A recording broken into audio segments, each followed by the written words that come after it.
अस्सलाम वालेकुम दोस्तों। सोप सीरियल दौलाब जे ईंदड़ नई एपिसोड में छा थींदो ऐं छा थियण वारो आहे इन जी तफ़सीलात ॼाणण लाइ जेकॾहिं बि असांजे चैनल ते नवां आहियो त महिरबानी करे असांजे चैनल खे सब्सक्राइब कंदा जीअं हर ईंदड़ नई ख़बर जल्द खां जल्द तव्हां ॿाहिरनि ताईं मुहैया थी सघे।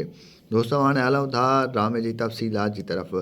तव्हांखे ॾेखारियो वेंदो त ईंदड़ नई एपिसोड में तमामु बहितरीनु मज़ो थियण वारो आहे। जी हाँ दोस्तों, तव्हांखे ॿुधाईंदा हलूं त हेॾो जेको आहे सो रज़न वारा चाहींदा त जेको आहे सो असांखे पंहिंजी जेको आहे सो न्याणी मिली वञे, पर हाल होॾो मुराद वारा जेको आहे सो सख़्तु गुस्से में हूंदा मुराद वारनि ते, छो जो हू जेको आहे सो हाणे ईंदड़ नई एपिसोड में हमिलो करण वारा आहिनि रज़न ते, छो जो रज़न जेको आहे सो हुनजे सौट खे यानी हिनखे सोडल खे अगवा करे वरितो आहे।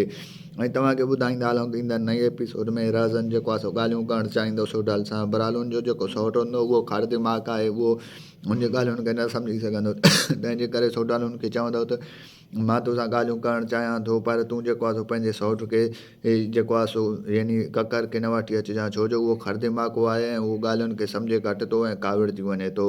ऐं तव्हांखे ॿुधाईंदा हलूं त चांसिस आहिनि त थी सघे थो त ईंदड़ नई एपिसोड में जेको आहे सो रज़न सोडल जूं ॻाल्हियूं मञे, हुनखे ऐं हुनजे चाचे खे आज़ादु कराए। थी सघे थो त गुलपरी जो बि जेको आहे सो तलाक कराए छॾे, पर हाल मोस्ट प्रोबेबली चांस इहे आहिनि त जेको आहे सो गुलपरी जो मथां बि तलाक न थिए, उन में सोडल मथां नाकाम थी वञे।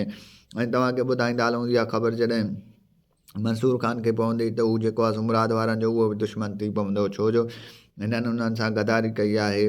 मंसूर ख़ान त हिननि जो सॼणु आहे, बरहाल हिननि उन्हनि सां बि दुश्मनी कई आहे, जंहिंजे करे रज़न वारा जेको आहे सो मंसूर ख़ान जा दुश्मन बणिजी चुका आहिनि। दोस्तों अव्हांखे मुंहिंजो रिपोर्ट कीअं लॻो कमेंट सेक्शन में पंहिंजो क़ीमती राय ज़रूरु ॾींदा। वठंदासीं इजाज़त, मिलंदासीं हिन वीडियो में, रखंदा पंहिंजो ख़्यालु, ॾींदा इजाज़त। अल्लाह हाफ़िज़।